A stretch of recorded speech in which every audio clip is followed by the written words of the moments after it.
Creo que esa obligación que muchos se fijan y se han fijado y se siguen fijando, de terminar un libro que no te guste, también es una locura.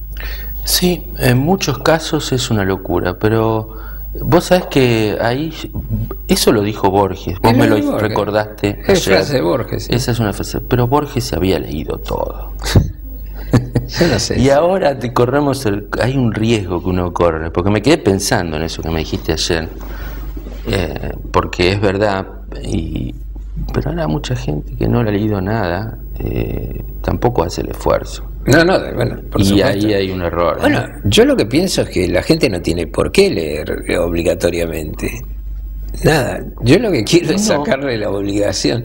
No, pero a mí me hizo bien obligarme, porque yo te cuento que yo dije, si es tan bueno, quizás el que falla soy yo. A ver qué pasa conmigo. A mí me gusta la idea que tiene Borges. A lo mejor ese libro no fue escrito para vos. Sí, es verdad. Fue escrito para otras personas. Sí. Y que el libro sea famoso no le implica absolutamente nada. No, pero también uno tiene que ver a veces, porque a veces uno no está a la altura del libro también. Bueno, a mí me ha pasado que no he estado a la altura. En ese caso no estuve a la altura en ese momento.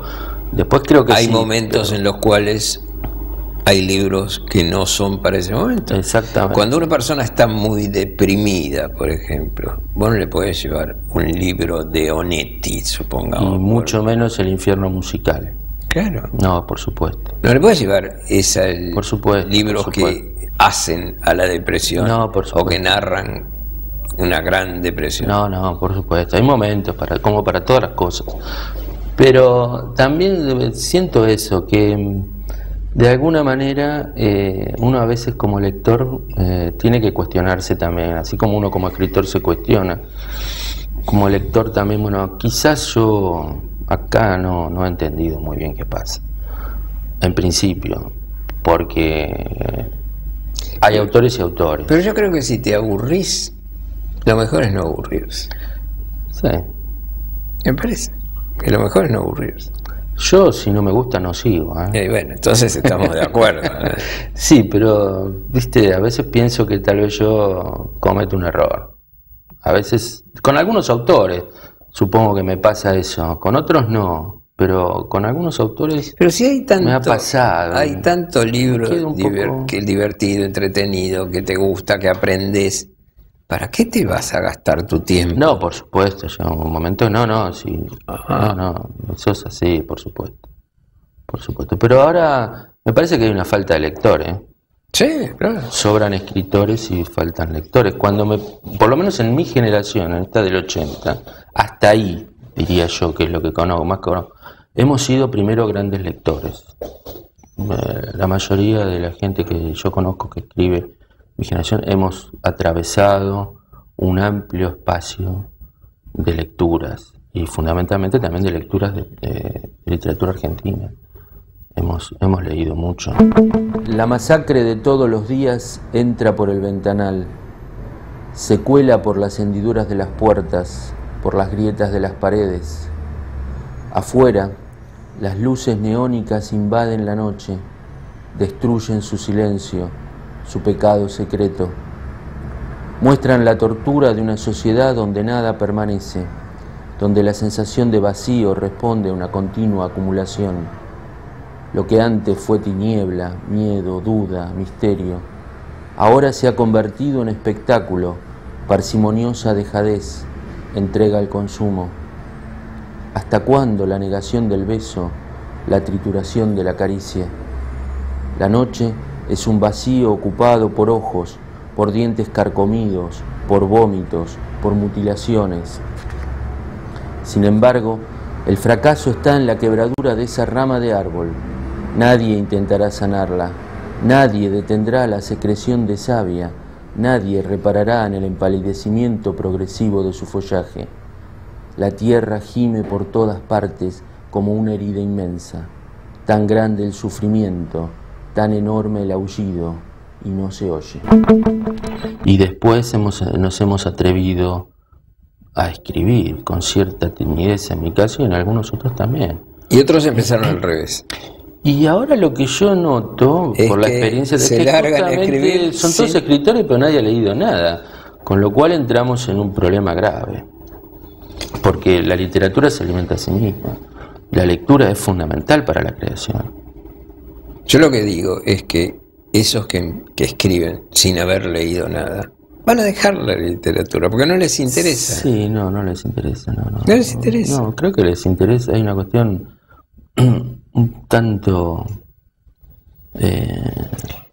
Abelardo Castillo comentaba en uno de mis programas de televisión que él a los alumnos, a futuros alumnos del taller, tiene una conversación primero Sí, con ellos y le pregunta qué han leído, sí. y a los que no leen no los toma Y hace muy bien. porque dice no, estás tan atrasado con Hace esto muy que bien. no los hace muy toma. bien. Sí, porque no van a leer. Y la lectura es fundamental. Para mí es fundamental. La lectura, la crítica y la escritura son los lados Hay de un mismo frases, triángulo. hay frases que son graciosas, como por ejemplo, alguna vez he escuchado, y no una sola vez, yo no leo para no recibir influencia. Bueno, Justamente lo que hay que recibir son influencias pero por para poder supuesto, escribir. pero por supuesto, claro. Eso es lo que a uno, aparte de la lectura, uno lo enriquece. Había una novela, si no estoy confundido, es de André Malraux, se llamaba Climas o Atmósferas, y el personaje era un gran lector, y todo el mundo quería conocerlo por la sensibilidad de los autores que había leído, que lo habían constituido como persona. O sea, la lectura es un trabajo de creación también, por supuesto. ¿Seguís siendo muy lector? Sigo siendo muy lector y me gusta mucho la poesía y me gusta mucho la novela. Lo que más leo son novelas y libros de poesía. ¿Cómo sos? ¿Con manga abierta con los alumnos? Yo creo que soy muy exigente, pero muy respetuoso. Y encontré una manera muy interesante de poder opinar sobre el texto del otro, y eso hace que la gente se quede, continúe y trabaje. Y pongo las reglas claras desde el principio, ¿no? Hacia dónde voy, qué es lo que quiero y cómo voy. Y eso funciona, hasta ahora me ha funcionado muy bien. Sí. El taller literario es un ámbito de difícil definición. Sí. Porque hay gente que va porque no tiene nada que hacer, Sí. gente que escribe porque está aburrida, Sí. hasta gente que quiere superar su desánimo. Sí. Yo recuerdo hace ya muchos años cuando los talleres estaban en el principio de su moda, yo tuve como alumno de taller a 14 mujeres recién separadas. Recién separadas. Entonces decidí juntarlas a todas en un solo taller. Hice Pero qué experiencia todo. extraordinaria. Lo hice como una experiencia sociológica o psicológica también, que me sirvió a mí muchísimo. Todas escribían lo mismo. Era como si fuera con carbónico. Todas las 14 estaban cerca de los 50 años Sí. y todas escribían al marido que las había dejado con un odio, con una bronca. Eran iguales los libros y además todos el texto era parecido. Desgraciado que te fuiste con una más joven y ahora yo, y el espacio en la cama está frío. Todas esas cosas. Eran todos iguales, todas iguales. Entonces lo mejor que hice fue juntarlas.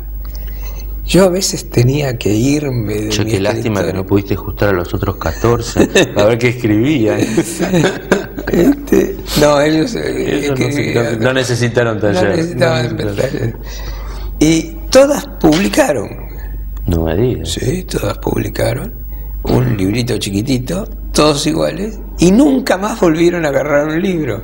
Es decir, hicieron una catarsis parecida a una catarsis terapéutica, claro, pero simplemente... Ese es un riesgo de los talleres. Sí, vos nombraste un riesgo. Un riesgo. Sí, ese es un riesgo, y por lo menos yo lo que les digo es que al que escribe como yo lo decapito. No quiero nada, y eso funciona. Sí, funciona, pero es difícil. Es un riesgo. Es difícil evitarlo. Sí, es muy difícil. Todos quieren ser como papá. Sí, claro. Sí, es muy difícil. El taller tiene algunas desventajas. Una es esa, ¿no? Ahí hay un riesgo. Pero bueno, por otro lado, me parece que cumple una función extraordinaria, porque uno está en contacto con alguien que es un creador y que conoce la cocina y el oficio. Y conoce las dificultades. Que conoce las dificultades, y que eso no lo aprendes en ninguna universidad. Y tampoco lo aprendes solo, lo aprendes pero a costa de muchos años y mucho trabajo. Bueno, a mí me ha pasado tener gente recién recibida que lo que querían era el taller, era ver cómo hay que escribir, porque sabían de teoría todo. Claro, pero eran fantásticos para hablar de teoría, pero del oficio no. Nada, claro, y no es así nomás. Y antes, principios del siglo XX, la gente, los escritores, los poetas, se reunían en cafés, se leían muchísimo, claro, uno al otro, no ¿Y Borges qué hacía? Cambió de quehaceres. Claro. Hacían taller, se corregían, se criticaban, hacían taller. Y a veces, por supuesto, un taller. Nosotros en el Citáculo, ¿qué hacíamos? De alguna forma también. Sí, bueno. Pero se hizo taller. Hay talleres y talleres, pero el taller es fundamental, ¿no? La crítica es muy importante en el trabajo creativo. Pero de alguien que conozca. Sí, por supuesto. Una crítica con peso, ¿vale? Claro, porque muchas veces alguien que escribe su primera novela, ¿a quién se la muestra? A su íntima amiga, que le va a decir. Claro, y está muy bien, porque no es una persona. Por supuesto. Bueno, y acá están otros libros, algunos de otros libros míos que yo quiero mucho, que están acá. Puntos de colapso, miniaturas eróticas, La lluvia sin sombra.